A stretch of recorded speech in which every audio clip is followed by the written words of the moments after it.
it's really important to make sure that you focus on the feedback. And feedback is something that I think sometimes gets overused, or the process is overused. And getting quality feedback is very difficult. I think sometimes you'll find that when you meet with people, they're most interested in telling you what you want to hear, not what you need to hear. And it's not easy to get the feedback that you want. Collecting feedback from a number of different sources is incredibly important and very difficult. This is Facility Rockstars, the podcast that celebrates the unsung heroes of our daily lives, facility professionals. I'm your host, Jay Culbert. Join me as we honor these great leaders, sharing stories, insights, and expertise that empower us all to learn and grow together. Facility Rockstars is sponsored by Coludus, operating the way you operate in order to make your life easier. Welcome back to Facility Rockstars. I'm your host, Jay Culbert, and I'm thrilled to introduce you to today's guest.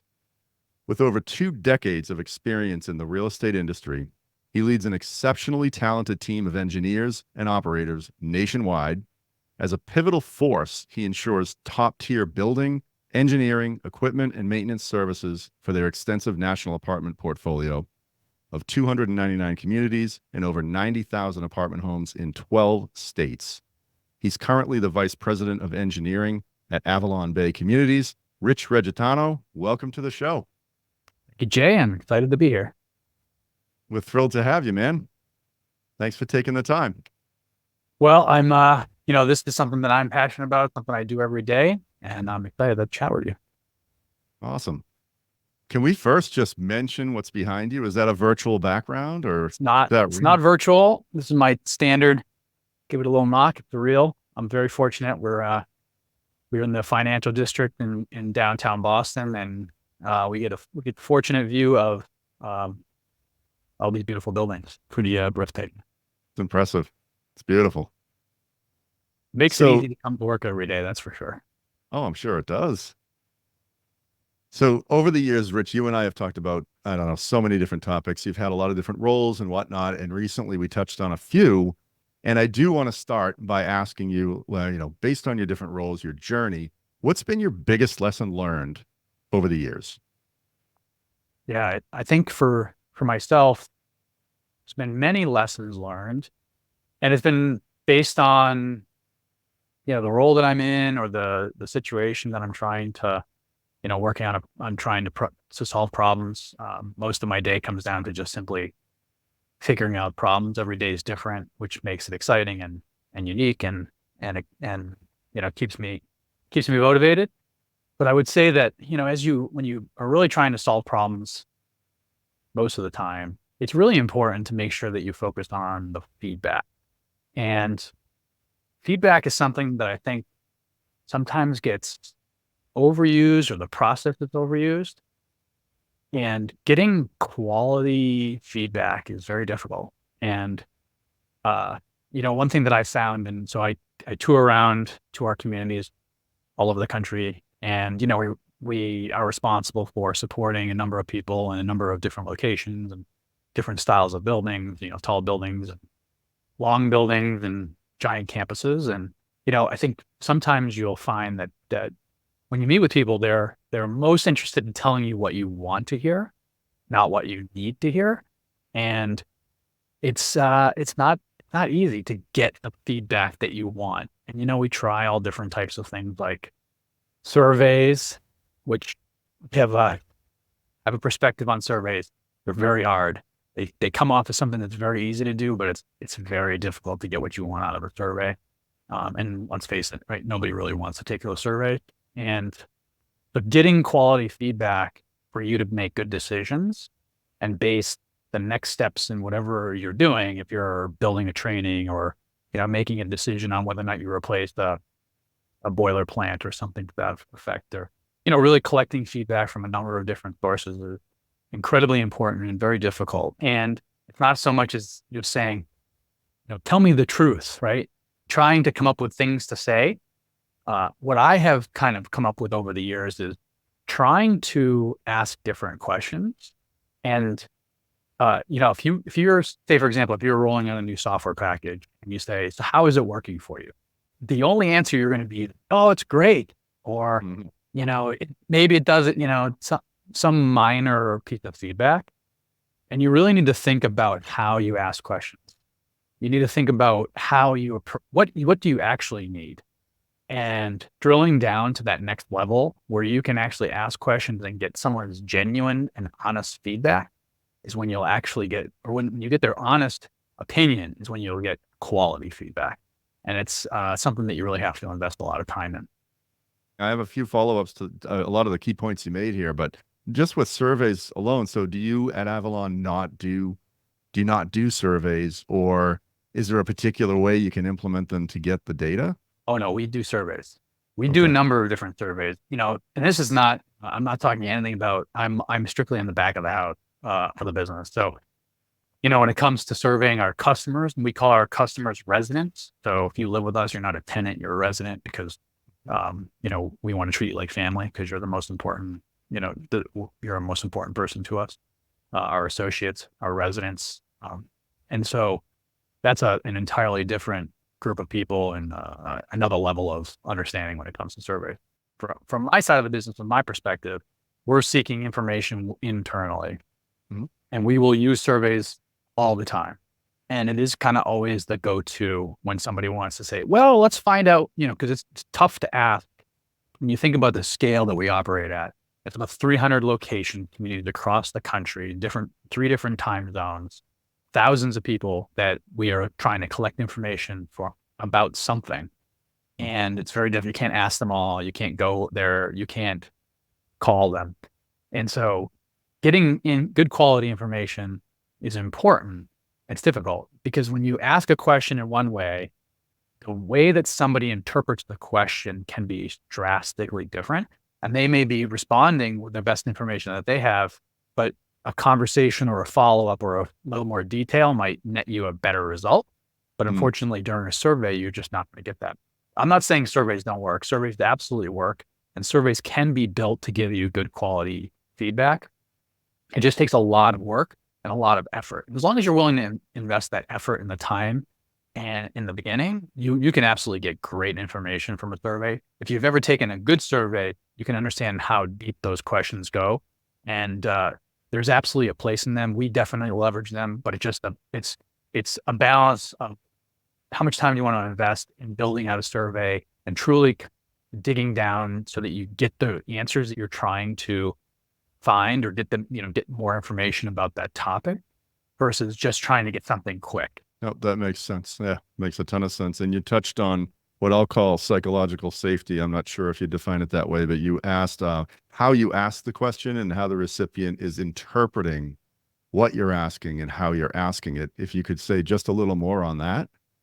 And maybe if I could, Rich, just like this is, you have such a vast network of people that are affected by your decisions, group decisions, et cetera. What are some best practices that you at your level have put into place maybe around that? Like, I think that's an important point in how you ask the question and how it will eventually be answered based on how they interpret that. Yeah. So I'm trying to think of a good example. Again, like you start out with, so how is this new thing that you've rolled out working for you? Again, you're probably somebody that's coming from the corporate office that everybody spent probably a couple of days getting prepared for the visit. They know it was coming. They want to say the right thing. They're trying to say what they think you want to hear. And I think if you start to unpack what you're looking for, you can find out better questions. For example, when I come into a question like this, for like a software package that we're rolling out or, tool, I would say, is this certain aspect? Are you having any issues with this? And more times than not, they drop their guard and they actually open up to you. And so sometimes that takes a little time. You might be walking the community and you don't just jump right into that. But you build a rapport, assuming you don't have a rapport with the person already. Mm-hmm. You build a rapport with that person so that they know that, you're really trying to find out what's going on. And the most important thing is that you get good quality information and that way you can make things better. And we're always Great. trying to make things better at AvalonBay. We're always looking out for ways to, you know, provide the associates with better resources, better tools, create a better environment for the resident, and just constantly be improving. And yeah, I think you just need to find out. You need to think about what might resonate with that associate most, Mm-hmm. so that they can actually connect. And I guess it really comes down to letting them drop their guard and kind of open up to you, and then you'll start to really get some feedback. And what tends to happen is then they really start giving you feedback, and becomes really valuable. That's fantastic. I think I love the point you made of, take your time asking the question, build the rapport, assuming it's not already there. And you might get a lot more than you expected. Yeah, I think I forget where I've sourced this, but I do a lot of like business management, leadership reading, and things like that, just to always continue to grow. And I think one of the things was follow-up questions was, tell me more. Mm-hmm. And kind of use that until there is no more. And you'll be surprised at how much information they might not share with you initially, but just tell me more. So wait, I don't understand. Like that's another one I'll use. I'm not sure I understand exactly. You're closer to it than I am. Can you break it down for me? Well, I'm sure they appreciate that too. The genuine interest. Yeah. Yeah. I mean, like I said, it's in our core values. We are always constantly improving and trying to create a better, product and service and support. Well, the buildings and the grounds are gorgeous. You're firsthand. I mean, the properties are just they're top class. I mean, they're very, very nice. Thank you. Yeah. Of A lot of course, hardworking people make that happen. I'm sure. And kind of leads right into, again, because of the enormous portfolio, you have so much experience and view of what can go well in a building, what doesn't, or whether it's the people or the things. What are some of the biggest challenges within a commercial building? Let's call it. Might be a high rise, might not, but the biggest things. And I think we've talked about moving people around and other topics, but speak to that. Yeah. There's every building is different. I think there's we build apartments across the country. We're in the fortunate space where we control, or our approach is, we take care of all the aspects of the business. So we will go and find a piece of land or buy a building and find out what we can develop there, build the building internally. We have our construction teams, and then we operate and manage those buildings for the long term. So we're making decisions for a long-term whole strategy. We sell our buildings at some point, but we're not building them to sell them. We're building them to own and operate them and create an amazing place for our residents to live and work. And I think, there's different challenges with different assets. We have everything. I always joke when I'm talking with folks, we have every scenario you can imagine, or you can make up. And so, 57-story high rises to, single studios on the grade level, and everything you can imagine in between. And, my focus is the maintenance and engineering side of the business. And so, we have a large group of individuals that work incredibly hard every day, trying to serve our customers, keep those buildings clean, keep those buildings maintained, operating, keep the hot water flowing, keep the cold air or the hot or the warm air flowing, and make sure that it's a safe place for our residents. I think there's a lot of challenge. When you look at high rises specifically, we have a good number of high rises across the country. One of the biggest challenges is just getting people around, like you mentioned. When you have such consolidation of a footprint and you're going vertically, elevators become really important. When you compound moving associates to do work, to compounded with number of move-ins that we might have. So we'll be taking elevators out of service, and a resident, will have an elevator for a certain period of time and a loading dock. And then you think about moving appliances, and then there's the hundreds of people that live in the building and are trying to get to their home or get to work or get to lunch or take their children to school or whatnot, or get to the pool. And, I think that becomes one of the challenges. And the challenges varied based on our location as well. I mean, certain things, like if you're in New York City, is a different challenge versus Boston versus Florida versus Southern California, Seattle, Washington, anywhere, Texas. And they all come with their different challenges. And, as we, build programs and support functions and make decisions, we need to take all that into consideration. And we try our best, of course. We're not perfect by any means, and we definitely make mistakes, but we're always trying to keep a good balance of, programs and strategies that can be successful at as many locations as possible. I heard a lot of moving parts, Rich. A lot of moving parts. So it sounds like being well orchestrated is key to this for all the reasons you just stated. My question is, how do you train the teams up for that? And it's going to kind of lead into maybe what we want to talk about around communication, but your teams are doing this work. They're all working together. How do you get them up to speed and keep them up to speed to do that? Yeah. So, I mean, when you think about it, when you break it down, it's all about how you train individuals and prepare them to be successful every day. We look at everything that we do, expect, create in okay, how is the team members going to be successful? For the number of associates that we have out there that we're trying to serve, that we're trying to produce, that we're creating, whatever it may be. They all have different ways that they learn. They have different ways that they're different associates, different supervisors. And you have to start from the beginning, and you have to understand from the beginning, before you even develop anything, how you're going to actually roll it out and train the associates to it. Things that we talk about are, this something that needs to be trained every single year? Does this need to happen? Do we just set this up once, have a big rollout, train them, and then it's, gonna maintain itself? A lot of programs are not like that.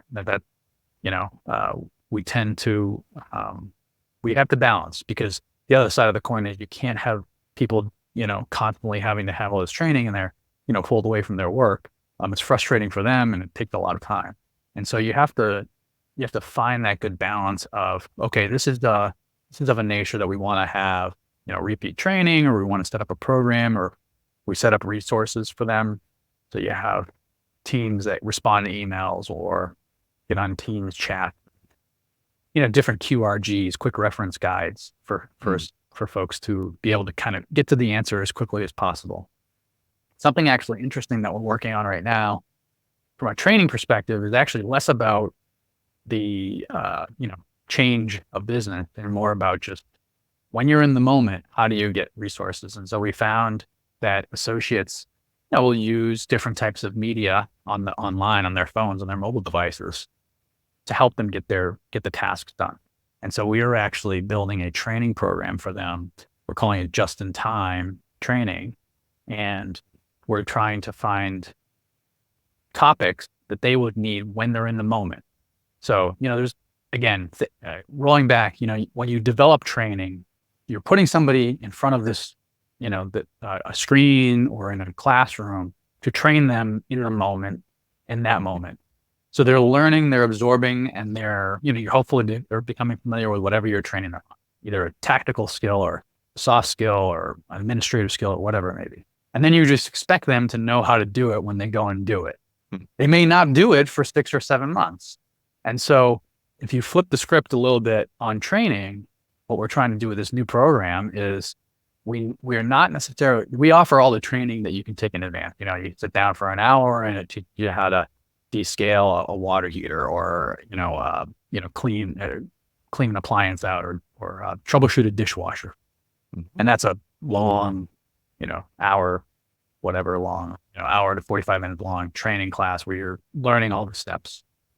When you're in the moment and you don't recall all the steps that you learned during that longer training, that full training, and you just need a few of those steps to refresh your memory.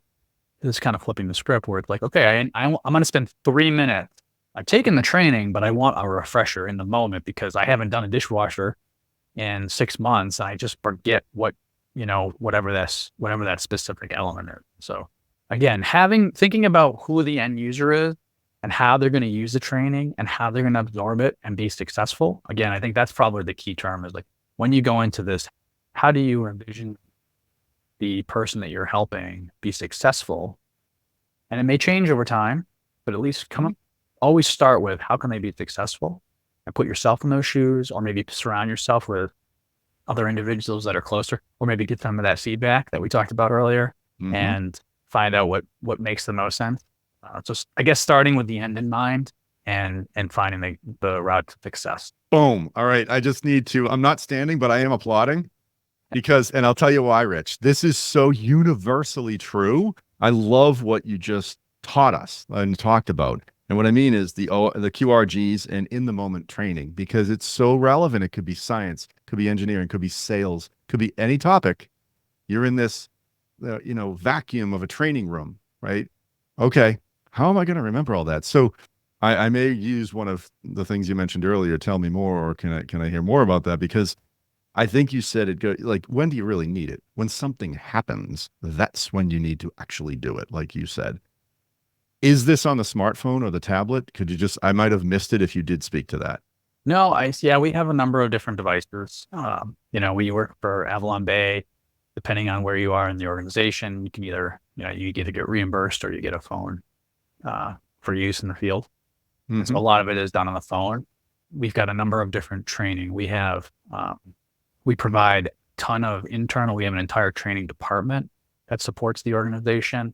And we also buy trade specific training. So plumbing, HVAC, electrical, general maintenance, safety, of course, right? We have a number of different safety courses. Safety is always the first and most important thing.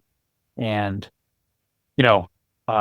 there's a number of different ways you can take that training. Of course, we've got computers and that's usually where it's most comfortable to take a long form training. We do a number of in-person trainings. We'll pull folks in from manufacturers from appliance manufacturers, or different sales reps will provide us with training on different types of equipment, water heaters, boilers, and HVAC equipment.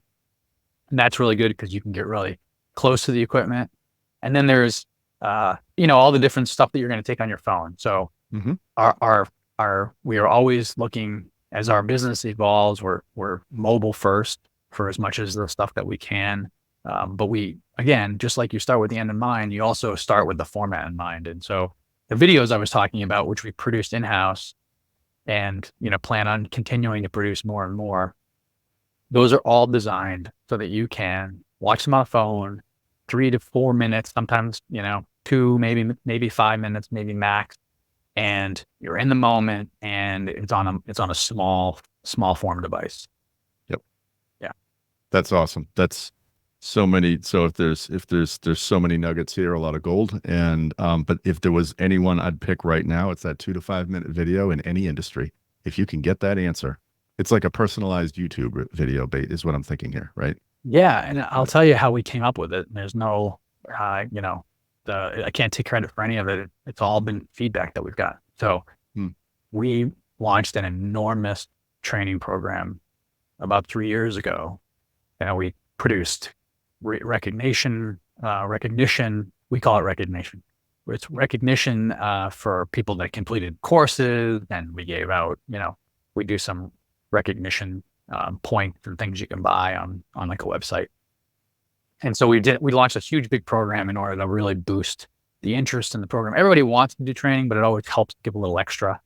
And so we've got all this content.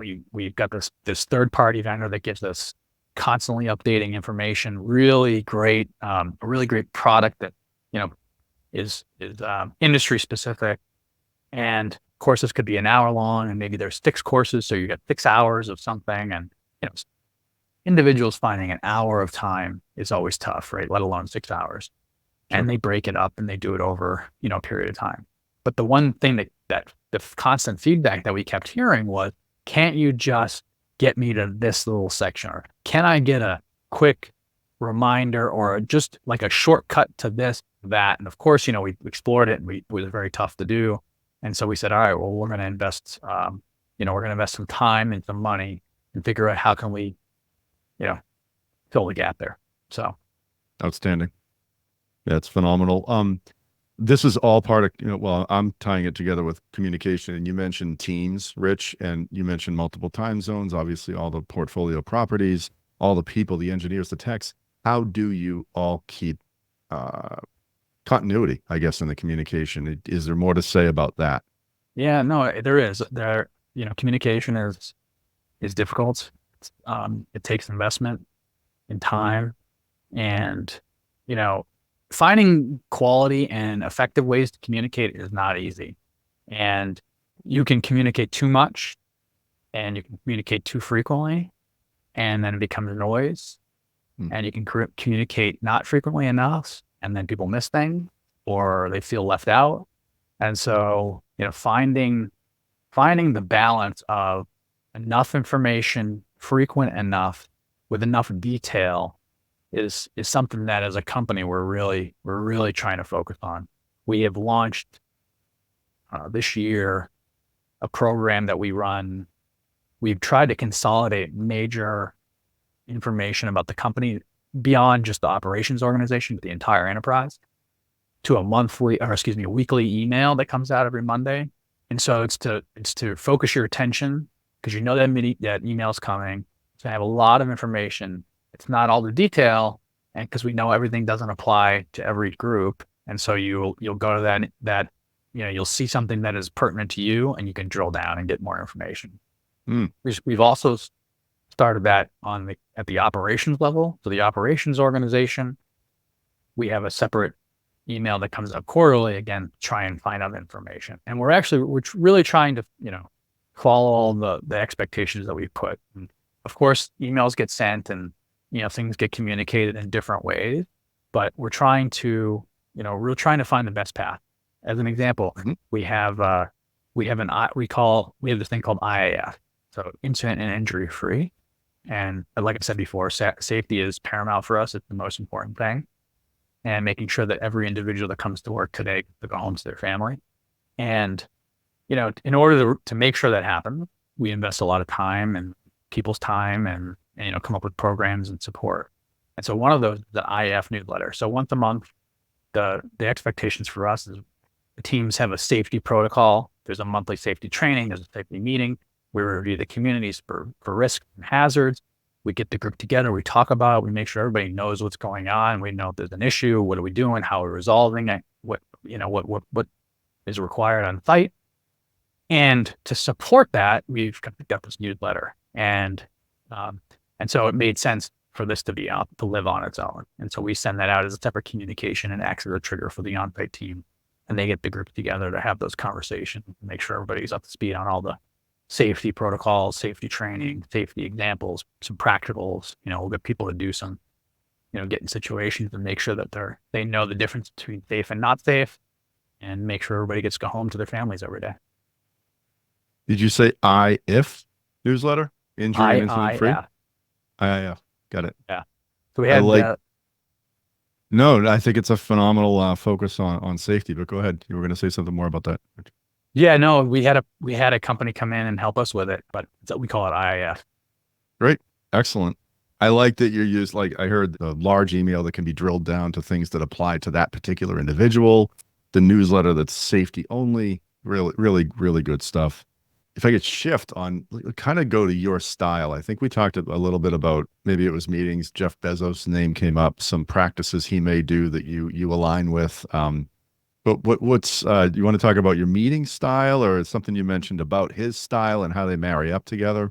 Sure. Yeah. No, it's less about his meeting style, but I do think there is some interesting things about his strategy. Definitely an interesting person. Definitely worth researching and learning, what he did when he was at Amazon. I guess he's still at Amazon, just differently. So we recently deployed a new dashboard, trying to, again, always advance the organization and improve our efficiency and the way the teams operate, and give them constant feedback so that they understand whether or not their decisions are being positive, or are they going in the right direction or the wrong direction, and constant sources of feedback. And so we gathered a group of individuals, again, another great example of feedback. So we could have gotten on people on a Zoom or a Teams or, a virtual phone call. We could have sent them a survey. We could have got them, maybe locally in groups. We could have done a number of different things. But we made the decision in the interest of getting the highest quality feedback in the shortest amount of time to get a number of individuals from across the country together at our headquarters and have a day and a half working session, because we knew that this would get us the highest quality result in the shortest amount of time possible. And so we gathered a number of individuals from, again, like I said, across the country to poke holes, find problems, give us solutions, which is the most important piece, and make sure that we were going down a path with this new tool that we were going to launch in about 2 months or 3 months after the meeting, that we were going down the right path, that we weren't making, mistakes, that we weren't creating unrealistic expectation, really put it through its paces. Highly successful meeting. And I opened up the meeting with, and I had a number of people that made it all happen. I just, got to kind of steer it a little bit in the beginning. And I had recently listened to Jeff Bezos talk about one-way doors and two-way doors. And so his philosophy is all his. We just took the genius behind it, which is like, the thought was there's one-way doors and there's two-way doors. One-way door decisions and two-way doors. So a one-way door means if you make this decision, it's very tough to change direction. And I believe his example was when they decided to introduce Prime. Big, lots of work, very expensive, impacts many aspects of the business. And so this is a one-way door. If we choose to go this path, we've got to stick on that path. Two-way doors are decisions that don't require as high approval. You can switch gears. You can say, that doesn't work. We need to go this way. You can change things. You can add. You can delete. You can remove. And so, we came into this meeting. I explained that to this group, and I said, these are all two-way door decisions. I said, we're not making any one-way door decisions. Everything here can change. And in fact, we expect to change, because we don't expect to hit a home run the first bat. We expect to hopefully get on base. And as long as we can continue to keep moving forward, we'll consider that a win and consider that success and continue the feedback.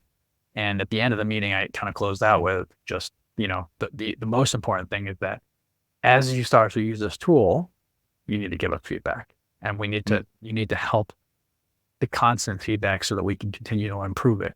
Because, having a problem with something and then not telling somebody that can maybe help it, maybe you can't, there's always those scenarios, but, hopefully there's a way to solve or correct that issue. You can, with good feedback, you can justify the time, the effort, the expense, whatever it may be, and make those changes so that it's better. So, I think that's one thing that really comes down to, I know in our company, a lot of times we think about things a lot. Sometimes we can take a little longer to make a decision. And I think there's a lot of value in, especially two-way door decisions, is to be a little faster and maybe, find out what works or doesn't work, but be okay with making a change or going back a little bit. Ultimately, you get to the right solution. That's fantastic. How did the group resonate with that? How did it play out with everyone that you flew in or that traveled in? I think it went extremely well. The team was very excited. I think what it did is most importantly, it put things in perspective, because sometimes you can go down these rabbit holes and it won't work here. And what about the high rise? What about the, this building and that building or this scenario or this state or this city or this county? And everything snowballs. And so this kind of gave everybody permission to say, time out. It might not work everywhere, but if it works for 80%, the 80-20 rule, if it works for 80%, it probably will work. And, there'll always be exceptions, but let's in the interest of being successful together, as opposed to trying to create that trying to avoid perfection, keep things moving. I think you'll always end up in the best scenario you can in the quickest amount of time. Applause to the innovative thinking and the collaborative approach. I keep hearing the collaboration is a big thing in your organization and your own leadership style. Smart, really good on you. That's fantastic, Rich. Yeah, it's definitely in our core values. you'll find that we will invest a lot of time to make sure that we're making good decisions and getting the right people in the room and being respectful for, all the different scenarios that you may be impacting. So, a change in the company that impacts as many people, you really have to think about it. You can't just, you can't just make changes without considering some of the scenarios. I think the transcript of this is going to be like lessons with Rich Regitano, and it's going to be like a short book, but people could just say, all right, this is what I'm going to do now, or maybe I'll try this because this really works. So thank you for sharing all that. It's fantastic.